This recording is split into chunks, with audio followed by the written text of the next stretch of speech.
Bonjour, ici Serge de l'Investisseur français. Alors, j'ai le plaisir de vous retrouver pour un petit point sur notre business plan, aussi bien en investissement qu'en allocation de capital en général. Alors, pour ceux qui sont abonnés de l'Investisseur français, évidemment client coaching également, vous êtes au courant qu'on a fait pas mal de mouvements sur notre portefeuille ces derniers jours. Alors justement, je voulais reprendre ça dans le cadre du business plan que nous on s'est donné et qu'on a aussi partagé avec vous hein, dans le club de l'investisseur français. On est toujours sur une logique d'investir 5 à 10 000 euros par mois en bourse et tout le reste qui se compte à plus de 10 000 euros par mois et parfois même plus de 20 000 euros par mois dans l'investisseur français, en fait, hein. On est toujours dans cette logique-là, on dévie pas. Alors, pourquoi on investit dans l'investisseur français alors qu'on n'a pas de rentabilité immédiate sur ces investissements? Parce qu'on pense que, et c'est le cas d'ailleurs pour nos clients, ce business il a une vraie raison d'être et un très gros potentiel à long terme en termes de changement de vie.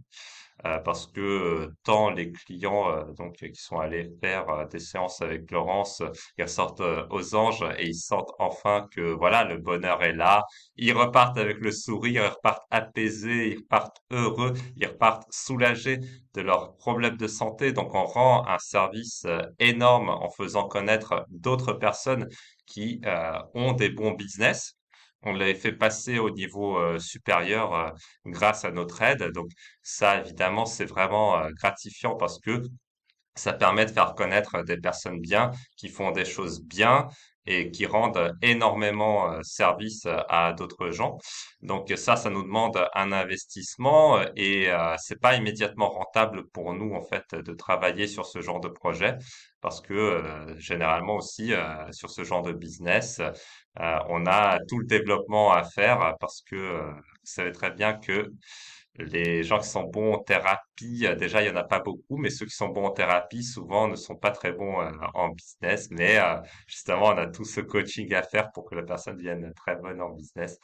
Et on l'aide évidemment aussi à se faire connaître via les publicités. Les publicités, ça coûte très cher. Donc, nous, quand c'est un bon truc, on les prend, hein, les frais, totalement. Et donc, ça demande forcément de l'investissement. Ça demande aussi de recruter les meilleurs experts sur le développement business Internet, sur la pub Internet, et chaque support de pub est très particulier.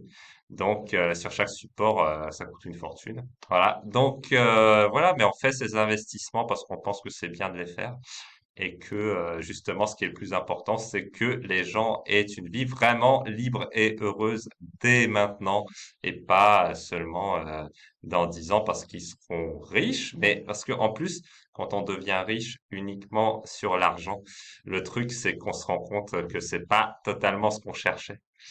Et du coup, on est obligé de chercher le bonheur ailleurs et très souvent justement on a du mal à le trouver et ce qui est le bon ordre des choses et je le sais parce que j'ai fait exactement l'inverse, c'est d'abord de trouver son bonheur, d'être libre dans son esprit, dans sa vie, de faire ce qu'on veut et en parallèle de ça se créer cette fortune qui permet justement d'exprimer votre liberté d'une manière qui est inspirante, sympathique et qui rend service vraiment à votre entourage, qui permet au monde de changer, d'évoluer, parce que très souvent, voilà, on voit, enfin en tout cas moi autour de moi, dans ma famille et mes amis, on n'a pas que des gens bienveillants, malheureusement.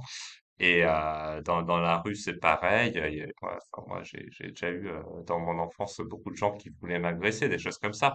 Donc, on contribue en fait à créer un monde meilleur simplement en faisant bien du business. Et de toute façon, voilà, moi je pense qu'on sera très rapidement rentable de toute façon, mais même si on l'est pas, ça me dérange pas, en fait.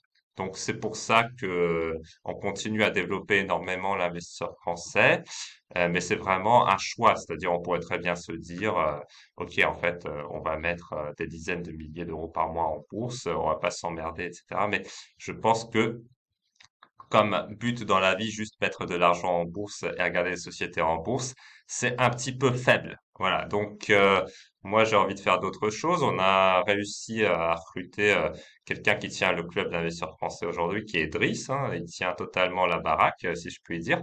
Moi, je suis son travail tous les jours. Je regarde aussi les sociétés qu'il regarde. Ça me prend beaucoup de moins de temps. Ça me permet de rester totalement dans le business, totalement dans la bourse, de connaître totalement mon sujet comme je le connaissais avant, en gagnant aussi énormément de temps et en permettant justement à d'autres personnes d'exprimer leur talent et aussi de s'épanouir dans la vie, voilà, comme on le fait, par exemple, voilà, avec Laurence, avec Joanne, Yann, des gens comme ça.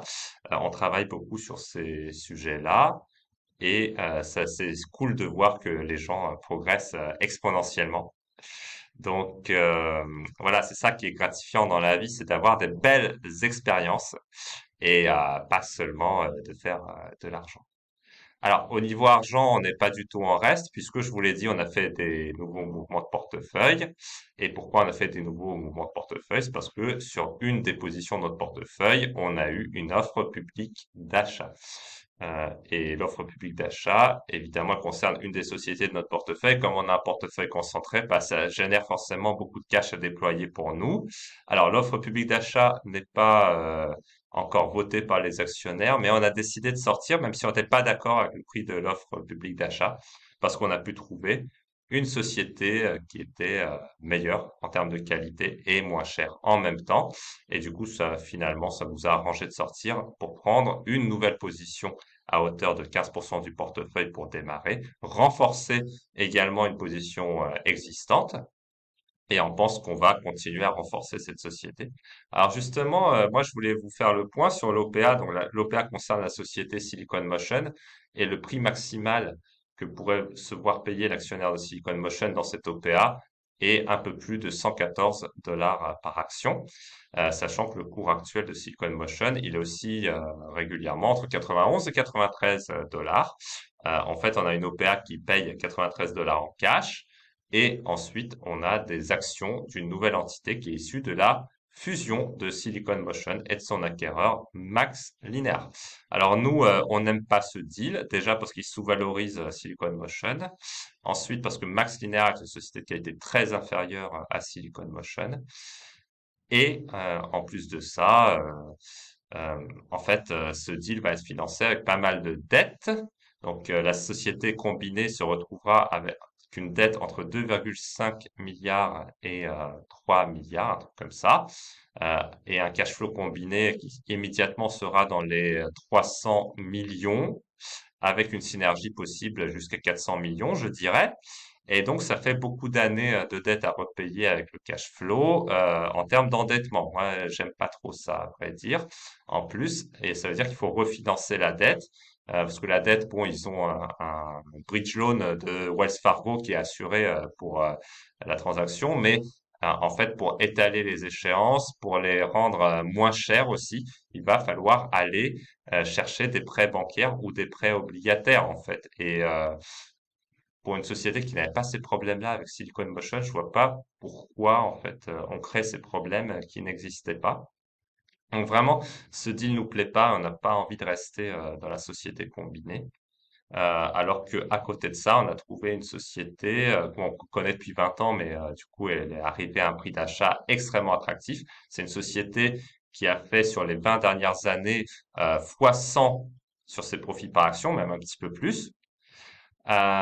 Et en fait, la capitalisation boursière de la société, pour autant, n'a pas beaucoup augmenté. Alors, comment ça se fait? C'est parce que la société déploie 100% de son cash dans le rachat de ses actions, en fait, tout simplement. Et donc, on voit pas pourquoi cette société ne pourrait pas progresser euh, plus en amont, plus loin, loin dans le futur. Et cette société, elle est deux fois moins cher que le marché, même plus que ça, quasiment deux fois et demi moins cher que le marché. Pourtant, elle est sur un marché où il y a un déficit d'offres actuellement. Donc, le 20% par an des croissances des bénéfices par action, il risque d'être poursuivi un certain temps et peut-être même accéléré sur les 5 prochaines années. Et dans ce cas, on aurait un très bon rendement, à la fois grâce à une croissance des bénéfices par action qui serait supérieure à 20% par an, et peut-être une résorption aussi du discount par rapport au marché, parce que cette société, en fait, en retour sur actif incrémental, ça se compte en centaines de pourcents sans aucun effet de levier. Donc, pour moi, c'est la top boîte mondiale sur cette métrique-là. En termes de croissance rentable, elle est pour moi dans le top 20 mondial. Et pourtant, elle cote comme si c'était la dernière des bouses, en fait. Je veux dire, ce truc est meilleur que Hermès, largement. Et ça cote plus de 4 fois moins cher que Hermès. Voilà. Donc, on se demande pourquoi. Et donc, nous, comme on comprend pas, bah, on achète, hein, évidemment. Comme la société, en fait, là, elle a accéléré ses rachats d'actions. Elle vient de racheter 10% de ses actions et elle vient d'autoriser 3% supplémentaires. Et on est confiant sur le fait qu'elle réautorisera au fur et à mesure, hein, que ce cours est bas. Voilà, on pense que la croissance du bénéfice par action a toutes les chances d'accélérer de ce fait grâce à ces rachats d'actions qui sont extrêmement intéressants au cours actuel. Donc, on est extrêmement confiant sur cette société parce que on a toujours un acheteur d'actions en face qui est la société elle-même. Donc ça, c'est remarquable. Vous avez toujours quelqu'un qui est intéressé pour acheter les actions de la société. C'est la société elle-même. Elle génère énormément de cash. Elle utilise tout son cash pour acheter ses actions. Donc vraiment, pour moi, ça c'est une des meilleures boîtes du monde et on a vraiment de la chance d'avoir l'opportunité de l'acheter à 11 fois les profits. Voilà. Donc, on est passé à l'action, clairement. On a ouvert tout de suite une ligne significative. On a renforcé une autre société également qui cote, elle, à plutôt 3 fois les profits, alors qu'elle a aussi un potentiel de croissance qui n'a rien à envier à Hermès. Mais cette société-là n'est pas aussi acheteuse de ses actions que notre nouvelle acquisition. Donc, voilà, c'est un profil de risque différent à une typologie de gestion différente. On a un business qui est top mondial en termes de retour sur actif d'un côté, l'autre qui est moins bien que ça, clairement, hein. Il est au moins 10 fois moins bien, mais qui est quand même très, très, très, très supérieur à la moyenne, mais qui est beaucoup moins cher. Donc, on a deux typologies de risques totalement différentes. C'est une diversification qui fait totalement sens. Et donc, on va continuer à acheter ça pour l'instant. On a identifié également beaucoup d'autres opportunités. Vous avez dû en voir présentées par Driss là ces derniers jours. Et notamment, voilà, il vous a quand même présenté une société qui avait un énorme dividende, qui était pas cher sur ses profits dans le contexte actuel, tout ça. Mais voyez, en fait, là, on a plutôt l'embarras du choix et on a décidé d'aller sur le très qualitatif là maintenant tout de suite. Et on regardera peut-être, on viendra se replacer sur les sociétés un petit peu moins qualitatives. Derrière, on verra selon comment évoluent les marchés, comment évoluent les choses. Donc, on n'a pas de plan prédéfini. On continue à dérouler notre business plan en bourse, tout simplement. Alors, bien sûr, si vous voulez vous joindre à la fête, si je puis dire, là, les marchés sont en baisse, donc on a de plus en plus d'opportunités. Bien sûr, pour l'instant, vous pouvez réserver une session stratégique à moi juste en bas de cette vidéo. Voilà, il y a un lien qui est au-dessus des commentaires. Vous pouvez réserver une session stratégique et on va voir en fait est-ce que on a quelque chose à faire ensemble. Est-ce qu'on peut travailler ensemble? Voilà. Et si on peut travailler ensemble, bah, évidemment, peut-être vous aurez l'opportunité de faire partie du club d'investisseurs français et également de bénéficier aussi des services de développement personnel de l'investisseur français qui sont très intéressants et peut-être aussi des services de développement de business, d'accompagnement sur la carrière, tout ça. On a tout ça en stock en réalité, mais c'est vrai que comme on est connu sur l'investissement, on parle beaucoup investissement. Mais tout ça vient en plus et généralement nos clients sont justement ravis parce que justement on a beaucoup de gens qui sont dans une démarche de spiritualité. Alors spiritualité c'est pas de l'ésotérisme, c'est juste devenir la meilleure version de soi-même, kiffer la vie, avoir du bonheur et ça, justement, ça se passe en fait chez nous, mais bon, on est connu sur l'investissement, donc on parle principalement investissement dans cette vidéo-là. Voilà. Donc, si vous voulez étudier ces opportunités-là, je le rappelle, il y a un lien là, juste en dessous de cette vidéo, au-dessus des commentaires, pour prendre une session stratégique avec vous. Merci de votre attention et à bientôt. Au revoir.